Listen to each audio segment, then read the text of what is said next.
নমস্কাৰ প্ৰিয় বন্ধুসকল, স্বাগতম জনাইছোঁ আপোনালোকক আমাৰ অন্য এটি গুৰুত্বপূৰ্ণ ভিডিঅ'ৰ মাজলৈ। প্ৰিয় বন্ধুসকল, অন্ন অথবা খোৱা খাদ্যক মা লক্ষ্মীৰ প্ৰতীক হিচাপে চিহ্নিত কৰা হয়। খাদ্যই অকল মানুহৰ ক্ষুধা নিবৃত্তি নকৰে, ই মানুহৰ জীৱন যাপনৰ বাবে প্ৰয়োজনীয় অনেক কিছু উদ্ভাৱনৰ অনুঘটক হিচাপেও কাম কৰে।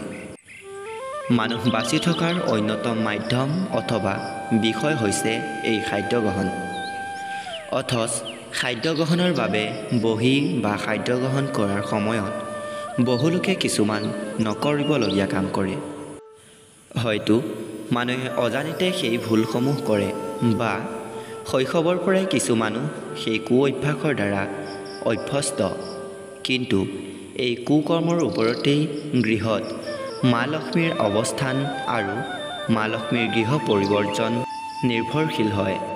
আৰু বৈজ্ঞানিক দৃষ্টিভংগীৰে বিশ্লেষণ কৰিলে দেখা যায় যে এইসমূহ অকল সংস্কাৰেই নহয়, বিজ্ঞানসন্মত কথা হয়।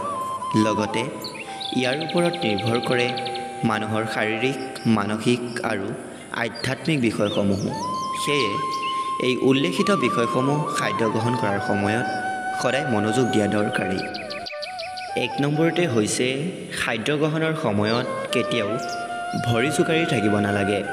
তেনে কৰিলে মা লক্ষ্মী ৰুষ্ট হয়।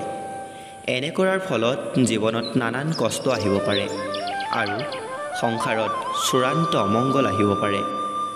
বৈজ্ঞানিক দৃষ্টিভংগীৰে চাবলৈ গ'লে খাদ্য গ্ৰহণৰ সময়ত ভৰি জোকাৰি থাকিলে খাদ্যনলীত ভালদৰে খাদ্য পৰিপক্ক নহয়, হ'ব পাৰে বদহজম, যাৰ ফলত পেটৰ ৰোগ উৎপত্তি হয়।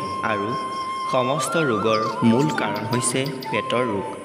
আৰু আমাৰ শাস্ত্ৰই পৰিষ্কাৰ কৰি কৈছে যে কোনোবাই যদি খাদ্য গ্ৰহণৰ সময়ত ভৰি জোকাৰি থাকে, তেওঁৰ গৃহত মা লক্ষ্মী অৱস্থান নকৰে।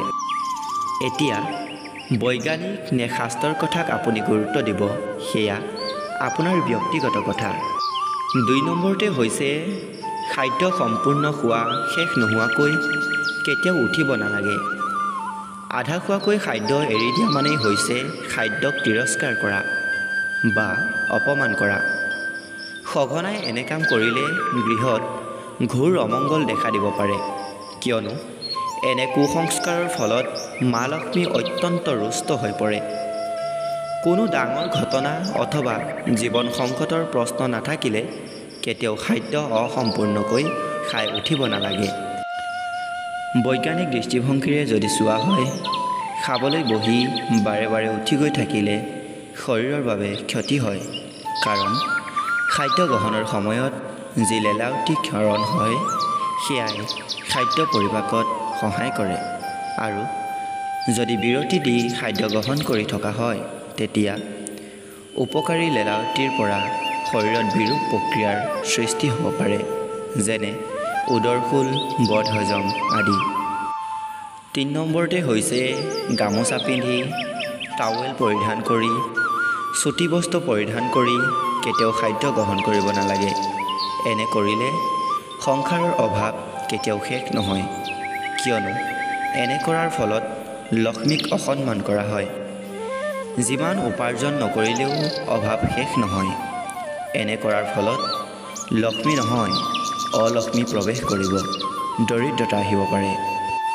4 নম্বৰতে হৈছে খাদ্য গ্ৰহণৰ সময়ত খাদ্য আগত লৈ খাব এৰি চিন্তা কৰি সময় কটাব নালাগে। এনে কৰিলে সেই গৃহত অভাৱ আৰু নাটনি আহিব পাৰে। সেই কৰ্ম বেছিভাগ শিশুৱে কৰা দেখা যায়। 5 নম্বৰতে হৈছে খাদ্য গ্ৰহণৰ সময়ত জলপান কৰিব নালাগে। ইয়াৰ সৈতে প্ৰত্যক্ষভাৱে মা লক্ষ্মীৰ সম্পৰ্ক নাই, কিন্তু খাদ্য গ্ৰহণ কৰাৰ কিছু পিছতহে পানী পান কৰিব লাগে, নহ'লে স্বাস্থ্যৰ পক্ষে ক্ষতিকাৰক হ'ব পাৰে। বৈজ্ঞানিকভাৱে ক'বলৈ হ'লে খাদ্য গ্ৰহণৰ সময়ত বাৰে বাৰে পানী সেৱন কৰিলে খাদ্য হজম নহয়। কিন্তু যদিহে পানী পান নকৰিলে ডিঙিত খাদ্য লাগি যায়, তেতিয়া কথা বেলেগ। আৰু তেতিয়া সামান্য পানী সেৱন কৰা দৰকাৰী, বেছিকৈ নহয়। আৰু পানী খোৱাৰ প্ৰশ্নই নাহে যদিহে আহাৰ লাহে লাহে ভালকৈ চোবাই খায়, কিয়নো আহাৰত পানী সংযোজিত হৈ থাকে। আৰু চেষ্টা কৰিব লাগে যাতে আহাৰ গ্ৰহণৰ কমেও 1 ঘণ্টাৰ পিছত পানী সেৱন কৰা হয়। প্ৰিয় শ্ৰোতাসকল, ভিডিঅ'টো চাই কেনে পালে কমেণ্ট এটা কৰি জনাবলৈ নাপাহৰিব। চাই যদি ভাল লাগিল তেন্তে লাইক কৰিব, শ্বেয়াৰ কৰিব। আৰু এতিয়ালৈ যদি চেনেলটো ছাবস্ক্ৰাইব কৰা নাই তেন্তে অনুগ্ৰহ কৰি চেনেলটো ছাবস্ক্ৰাইব কৰি ল'ব। ধন্যবাদ।